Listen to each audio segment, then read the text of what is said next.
Hello viewers, welcome to 360 investing.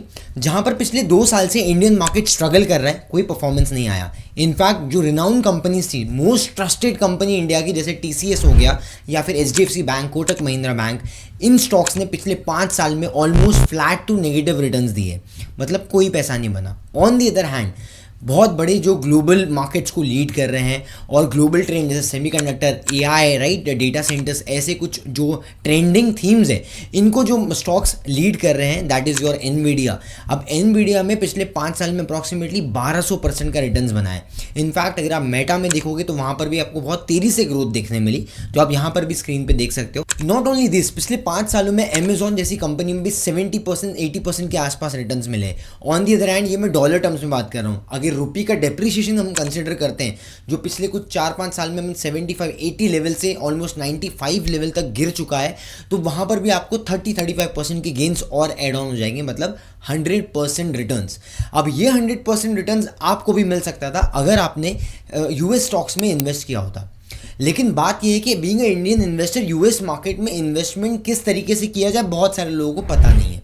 That is one particular thing that we are going to solve in this particular video. And also we are going to understand कि क्या opportunities हैं वहाँ पर, कैसे platform के through आप कर सकते हो, अपार्ट फ्रॉम दैट टैक्सेशन क्या होगा, या फिर ये समझना ज़रूरी है कि इंडियन मार्केट्स में क्या इतनी अपॉर्चुनिटीज़ है, हमें बाहर की मार्केट्स में इन्वेस्टमेंट क्यों करना चाहिए और करना चाहिए या नहीं, ये भी हम समझेंगे।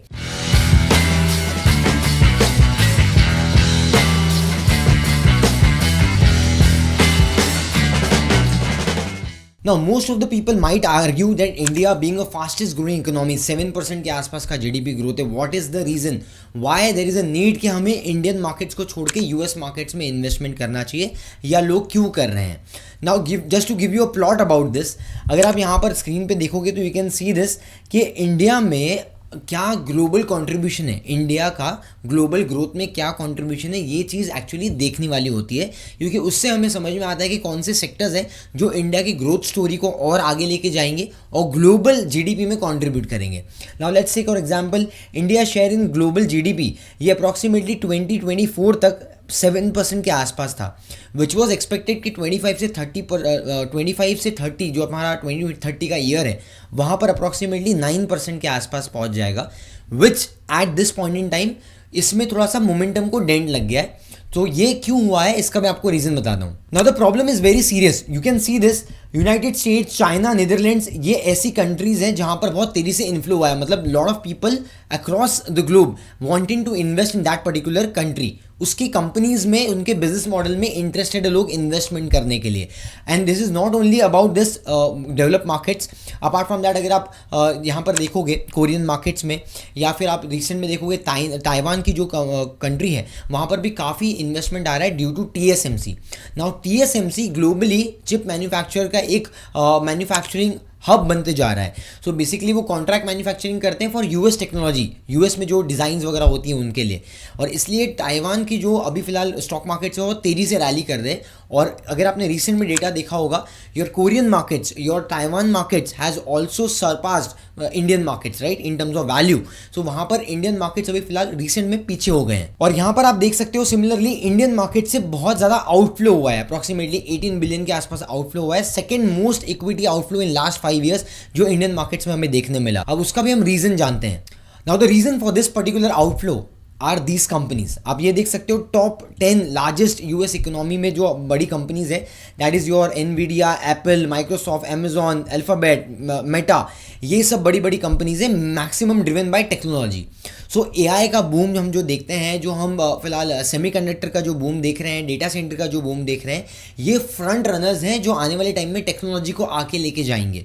इंडिया में कोई भी ऐसी कंपनी फ्रंट रनर्स में नहीं है, ना ही डिज़ाइनिंग में हो है कंपनीज, ना ही फिर आपके अगर आप देखोगे तो बड़े बड़े जो आपके सर्वर्स वगैरह बनते हैं, जैसे डेल वगैरह बनाते हैं, यहाँ पर भी इंडियन कंपनीज नहीं है। सो फ्रंट रनिंग आपके टेक्नोलॉजी में जो कंपनीज है वो सारी यूएस की है। इनफैक्ट अगर आप सेमीकंडक्टर्स वगैरह में देखोगे तो वहाँ पर लिथोग्राफी मशीन्स की जो टेक्नोलॉजी होती है, जो आपका एएसएमएल प्रोवाइड कर रहा है, which is again a European company, right, ASML.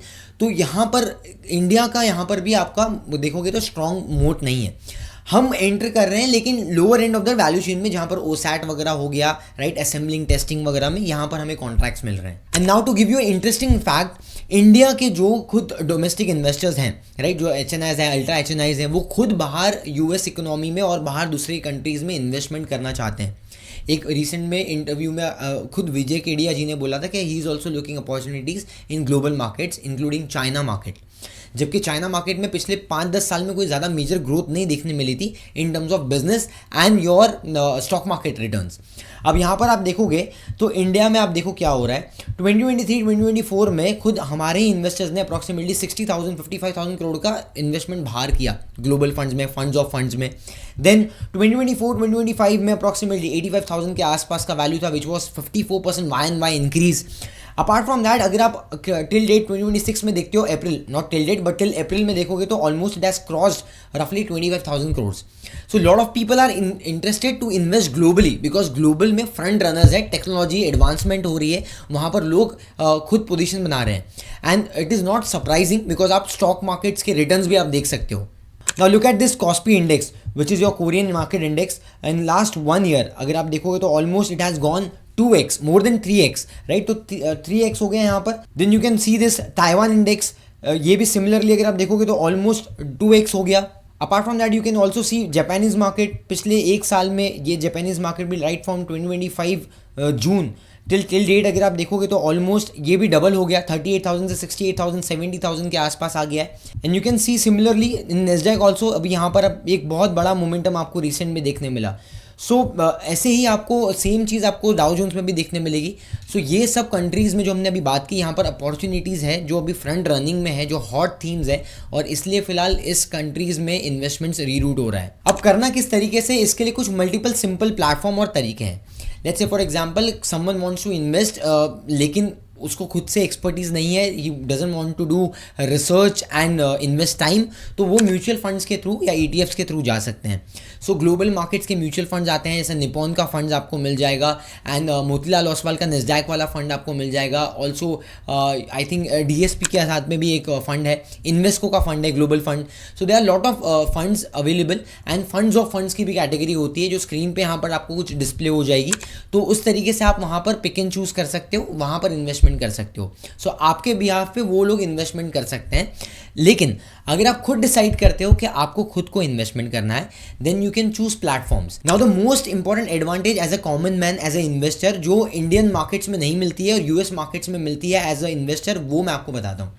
India में अगर आपको आधा इन्फोसिस बाय करना है, आधा रिलायंस या ICICI बैंक बाय करना है, तो आपको नहीं मिलेगा बाय करने। लेकिन that is possible with US stocks. आपको फ्रैक्शन ऑफ अ स्टॉक मिल सकता है as a investor. So basically लोग आधा एप्पल, आधा टेस्ला ऐसे भी आप बाय कर सकते हो, आधा शेयर। सो बेसिकली इसमें आप you can start your investment as low as $1, मतलब 100 रुपये, 95 रुपीज़ से भी आप शुरुआत कर सकते हो, एंड 1000 रुपीज़ के अंदर भी आप अच्छे खासे इन्वेस्टमेंट्स कर सकते हो। अपार्ट फ्रॉम दैट आप SIP भी कर सकते हो उन स्टॉक्स में। तो बेसिकली ये बहुत अच्छा फीचर है जो मुझे लगता है कि US स्टॉक्स में एज ए अपॉर्चुनिटी अवेलेबल है। देन आप जो भी इन्वेस्टमेंट कर रहे हो अलग ब्रोकर के साथ में, जैसा IND मनी है, वेस्टेड फाइनेंस है, ग्रो के साथ में भी टाइप हुआ है अभी अलग ब्रोकर्स के साथ में, देन टिकर टेप ने भी टाइप्स किया है। सो वहाँ पर जो आप इन्वेस्टमेंट करते हो उन प्लेटफॉर्म के थ्रू, तो अलग अलग ब्रोकर्स के अलग अलग ब्रोकरेज स्ट्रक्चर होगा, अलग फीचर्स रहेंगे। तो आप इंडिविजुअली जाके जहाँ पर भी आप इंटरेस्टेड हो उसको चेकआउट कर सकते हो। यहाँ पर आपको एक KYC वगैरह पूरा करने के बाद में आप easy to use application interface आपको मिलेगा, जो भी इंटरफेस आपको यूज़ अच्छा लगता है। IND मनी मुझे प्रेफर्ड है, but I am not suggesting you, मैं आप IND मनी को प्रमोट नहीं कर रहा हूँ, मुझे कोई पैसे नहीं मिले इसके लिए। I am just telling you कि आपको अगर कोई भी इंटरमीडिएट अच्छा लगता है आप उसके साथ में जाके इन्वेस्टमेंट कर सकते हो। लेकिन एक रिस्क वहाँ पर आता है कि अगर कल को आपका क्वेश्चन आ सकता है, कुछ भी प्रॉब्लम हुआ इंटरमीडिएट को, जैसा अगर आप टिकर ट्रेप के थ्रू जा रहे हो या IND मनी, कि वो भी फॉरेन ब्रोकर्स के साथ में टाई अप कर रहे हैं and they are giving you this facility, लेकिन अगर उनको कुछ हो गया, so what will happen to your investment? तो आपके इन्वेस्टमेंट सेफ रहेंगे with US broker and depositories, उनको कोई दिक्कत नहीं होगी। Now coming to income tax which is very important, capital gains आपको शॉर्ट टर्म में which is held under 24 months, तो 24 महीने के अंदर जो आपने बेच दिया है उसको कंसिडर किया जाएगा शॉर्ट टर्म। सो इंडिया में अलग होता है, डोमेस्टिक में अलग होता है, US में अलग होता है। नाउ उसमें भी आपको as per income tax slab के हिसाब से कैलकुलेट किया जाएगा, विच इज़ योर 5%, 20% और 30% ब्रैकेट, जो भी ब्रैकेट में आप फॉल करते हो। Apart from that capital gains about 24 months which is 2 years, यहाँ पर LTCJ आपको फ्लैट 12.5% के आसपास आया था।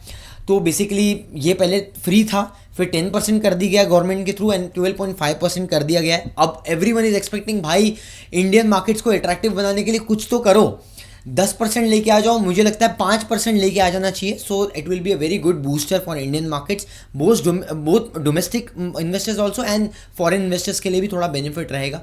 सो मुझे लगता है कि यहाँ पर ऐसे कुछ पॉलिसीज़ वापस से फ्रेम करना चाहिए। आपको क्या लगता है, मुझे कॉमेंट्स में बताइए इसके लिए। अब एक और चीज़ है जैसा US डिविडेंड रिसीव्ड, तो US जो डिविडेंड रिसीव्ड होता है ये बेसिकली टैक्सेबल होता है, लेकिन US खुद 25% विथ अपहोल्ड कर लेते हैं वहाँ पर। एंड उसके बाद में कुछ यहाँ पर एक सिंपल फॉर्मेट है, जैसे अगर आप यहाँ पर देखोगे तो एक फॉर्म है W8 राइट। सो अब इसके थ्रू क्या होता है कि डबल टैक्सेशन और DTA जो आपका फॉर्मेशन है फॉर्म, इसमें डबल टैक्सेशन आप अवॉइड कर सकते हो, तो आपको डिस्क्लोजर में देना पड़ता है और वो अकॉर्डिंगली आपका CA उस चीज़ को फिगर आउट कर लेगा। नाउ TCS जो आपका है टैक्स कलेक्टेड एट सोर्स, तो बेसिकली यहाँ पर बिलो 10 lakhs तो इसमें तो जीरो टैक्सेशन लगता है आपको, एंड अबव 10 lakhs अगर आप देखो 20% TCS लगता है, जो आपको यहाँ पर क्लियरली बताया गया है। सो आई थिंक मोस्टली आपको इतना ही मेजर चीज़ें हैं जो आपको आएगी। उसके अलावा और ज़्यादा कॉम्प्लिकेशंस के लिए या तो आप कमेंट कर सकते हो, या फिर आप अपने ब्रोकर से पूछ सकते हो, या तो आप अपने इनकम टैक्स जो भी आपके एडवाइज़र होंगे या फिर CA होगा उसके थ्रू आप कंसल्ट कर सकते हो। Now coming to the conclusion, globally markets are cyclical, it's not about Indian market और US मार्केट। आज मार्केट में अलग नई थीम्स चल रही हैं जिसमें इंडिया में मेजर अपॉर्चुनिटीज़ नहीं है, इसके लिए लोग यहाँ से इन्वेस्टमेंट बाहर निकाल के बाहर इन्वेस्टमेंट कर रहे हैं। FIs are also doing that and also your DIs are also doing that, मतलब आपके ग्लोबल इन्वेस्टर्स के साथ साथ आपके डोमेस्टिक इन्वेस्टर भी ये कर रहे हैं। But we need to understand this कि ऐसा नहीं है कि इंडिया में अभी भी इन्वेस्टिंग अपॉर्चुनिटीज़ नहीं है। हम अभी भी कहीं ना कहीं इन्वेस्टमेंट अच्छे यहाँ पर भी अपॉर्चुनिटीज़ हमें मिल रही है, जैसे AI हो गया, सेमीकंडक्टर हो गया, एंड डिफेंस हो गया, हेल्थ केयर हो गया, ये कुछ ऐसे space, in fact power transmission, cables and wires, because cables वाला जो एक प्रॉक्सी प्ले किया था पावर का, वो US में भी चल रहा था, बिकॉज US में भी रिप्लेसमेंट साइकिल थी, इंडिया में भी कैपेक्स हो रहा था। सो ऐसे अपॉर्चुनिटीज़ आपको इंडिया में भी मिलेगी, तो ऐसा नहीं है कि इंडियन मार्केट्स में अपॉर्चुनिटी पूरी कंप्लीट हो गई है। दूसरी इंपॉर्टेंट चीज़ ये भी है कि इंडियन मार्केट्स अभी फेवरेबल हो गए, बिकॉज यहाँ पर वैल्यूएशन करेक्शन भी हो गया है और टाइम करेक्शन भी हो गया 2 साल में, तो you will gate opportunities. But stock pickers market हो गया इंडिया, थीम के साथ साथ उतना नहीं तेज़ी से चलेगा, लेकिन स्टॉक स्पेसिफिक एक्शन यहाँ पर आपको जो पिछले 1-1.5 साल में देखने मिला है वो आपको आगे भी देखने मिल सकता है, अनटिल अनलेस ब्रॉडर मार्केट में रिकवरी ना आए। सो US मार्केट्स में आप इन्वेस्टमेंट कर सकते हो, we are also doing it, but मैं यही सजेस्ट कर सकता हूँ, ये मेरा पर्सनल एलोकेशन है कि 10-15% से ज़्यादा मैं एलोकेशन बाहर रखने में इंटरेस्टेड नहीं हूँ। मैं इंडियन मार्केट्स में इन्वेस्टमेंट अपॉर्चुनिटीज़ ढूंढने में थोड़ा सा ज़्यादा कंफर्टेबल हूँ, बिकॉज मुझे लगता है कि यहाँ पर डोमोग्राफी को हम समझते हैं, इंडियन मार्केट्स को हम समझते हैं। US मार्केट्स में इन्वेस्टमेंट करने में क्या है कि वो बहुत कॉन्सेंट्रेटेड है, बिकॉज आप खुद देख रहे हो कि मेजर उनके जो रैली है वो कुछ स्टॉक्स की वजह से ही आ रही है, एंड AI का इतना बड़ा बज़ हो रहा है, इतना इन्वेस्टमेंट हो रहा है, व्हाट इफ फ्यूचर में उतने बड़े रिटर्न्स आपको नहीं मिले, तो वो एक प्रॉब्लमैटिक सिनेरियो हो सकता है। So you can keep exposure but you need to do smart allocation, that's important. So आपका पर्सनल व्यू पॉइंट क्या है मुझे कमेंट्स में बताइए। इनकेस अगर आपको ये इन्फॉर्मेशन अच्छी लगी हो तो hit the like button, also share this video with friend family members. 360 investing में मार्केट रिसर्च करते हैं, आने वाले टाइम में हम वेबिनार्स भी लेके आएंगे, सो you can be a part of that. उसके डिटेल्स आपको इस चैनल पे मिल जाएंगे। ऑल्सो एक टेलीग्राम चैनल है हमारा जहाँ पर हम रिसर्च अपडेट्स पोस्ट करते हैं, सो वो आपको डिस्क्रिप्शन में मिल जाएगा उसका लिंक, आप वहाँ पर जाके ज्वाइन कर सकते हो। आने वाले टाइम में और ऐसे रिसर्च एनालिसिस के लिए stay tuned with 360 investing, you can also explore our channel and stay tuned with 360investing.in। So basically ये हमारी ऑफिशियल वेबसाइट है जहाँ पर आपको ब्लॉग्स वगैरह भी मिलेंगे, you will get more updates, you can also contact to my team. So मिलते हैं नेक्स्ट वीडियो में, till then keep learning, keep growing with 360 investing, because hope is not starting. Thank you.